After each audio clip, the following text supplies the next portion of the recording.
Alors, les traitements chez l'adulte, hein, je ne parle pas des traitements chez l'enfant. Donc, les traitements chez l'adulte, c'est avant tout de la psychopharmacologie. Ce qui marche le mieux chez l'adulte, c'est les traitements médicamenteux. Dans tous les guidelines internationaux, on préconise les traitements médicamenteux comme ce qu'on appelle les first line treatments, c'est les traitements de première intention, parce que l'efficacité est importante. Il y a 70% d'efficacité dans les traitements médicamenteux pour le TDAH. Malheureusement, on sous-traite considérablement les adultes. Donc, quels que soient les guidelines, c'est les recommandations internationales, les traitements médicamenteux, c'est vraiment les premières intentions de traitement. Et en seconde intention, on va avoir ce qu'on appelle les thérapies. Alors, les TCC, c'est thérapie cognitivo-comportementale. C'est des psychothérapies qui sont très proches de...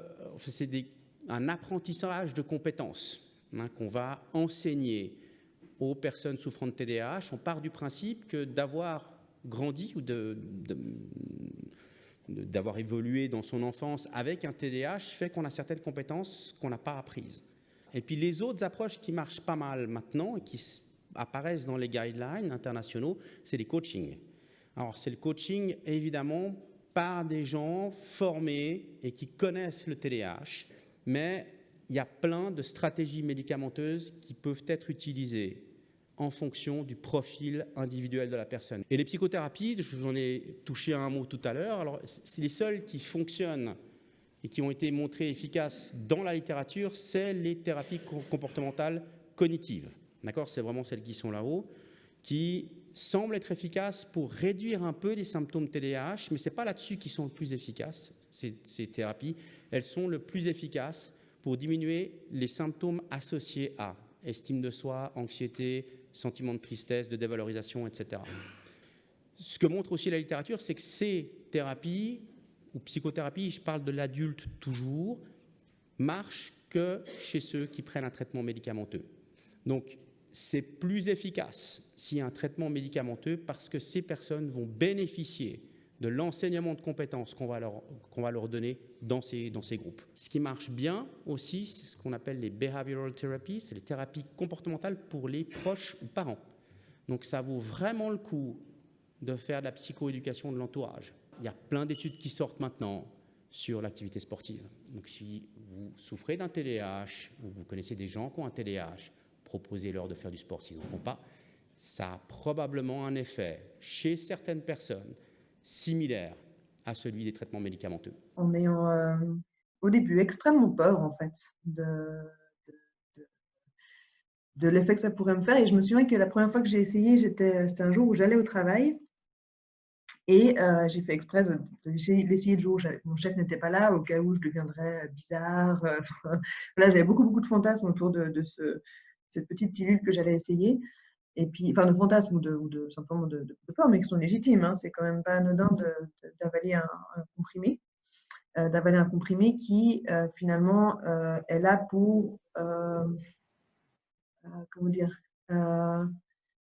avec ce truc de est-ce que je vais rester moi-même et finalement, qui suis-je? Si je peux prendre un médicament qui va me faire fonctionner différemment, est-ce que du coup, je suis toujours moi-même sous ce médicament ou est-ce qu'au fond, j'ai jamais été moi-même, mais ce médicament, je crois qu'en fait, j'ai jamais cessé d'être moi-même et avec et sans le médicament. Donc voilà, donc la première fois que j'ai pris ce traitement, en fait, j'avais très peur aussi de, voilà, on sait qu'il y a des effets secondaires sur, par exemple, cardiaque ou je ne sais plus, où j'avais lu quelque part que moi, on peut avoir des compensations psy en prenant le médicament, etc. Donc, j'étais vraiment en train de me dire comment est-ce que je vais réagir. Puis simplement, la première chose que j'ai remarqué, c'est qu'une collègue est rentrée dans mon bureau et m'a adressé la parole.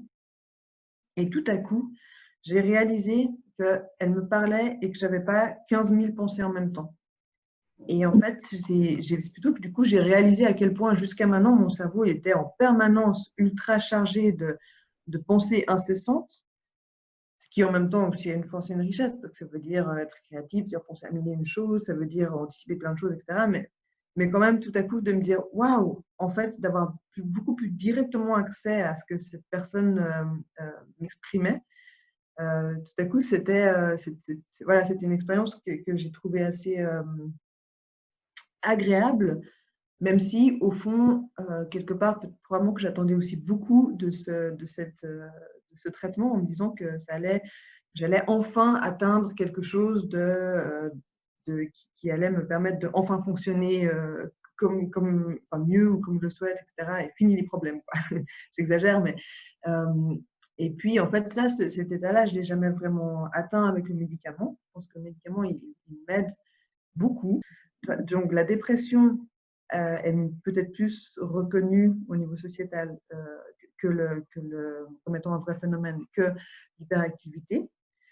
Et puis, du coup, le traitement antidépresseur est quelque chose de plus finalement accepté et relativement banalisé. Et du coup, ça rend peut-être plus compliqué simplement de pouvoir assumer. Mais donc pour l'instant, mon parcours est plutôt émotionnel par rapport à l'acceptation de ce traitement. Enfin, l'acceptation. De nouveau, c'est plus un choix qu'une acceptation parce que je pourrais très bien ne pas le prendre et simplement, je sais que ma vie, elle peut être un petit peu plus compliquée si je le prends pas. Je sais que ma vie, elle peut être un peu plus simple si je le prends. J'ai quelque part envie de pas non plus donner trop de place en fait au TDAH, dans le sens que et puis du coup à un moment donné de pas me questionner tous les jours sur dans quel état suis-je, est-ce que je dois prendre le médicament ou pas, non, non, et de le prendre tous les jours. Ça m'a soulagée aussi d'une quelque part hyperfocalisation sur le TDAH. Tu sais, comme je disais, que c'est pas un traitement miraculeux, c'est pas un traitement qui fait que tout à coup tout s'est résolu et que j'ai tout compris et que c'est génial, mais que ça me donne quand même le sentiment d'être accompagnée et d'avoir voilà quelques, quelques coups de main. On s'habitue très vite aux nouveautés. C'est-à-dire qu'à un moment donné, ce traitement, aujourd'hui, je me rends compte de ses bienfaits quand je l'arrête. Parce qu'aujourd'hui, c'est devenu ma normalité à moi d'avoir ce niveau-là d'attention, qui est du coup un petit peu plus importante que elle n'était avant. Au fond, il m'a ramené à une autre normalité, un autre quotidien qui est du coup beaucoup plus, quand même plus calme, plus serein, moins fait de tous ces moments de confusion et de panique. Et puis finalement, je me suis tellement habituée que c'est devenu ma normalité à moi en fait.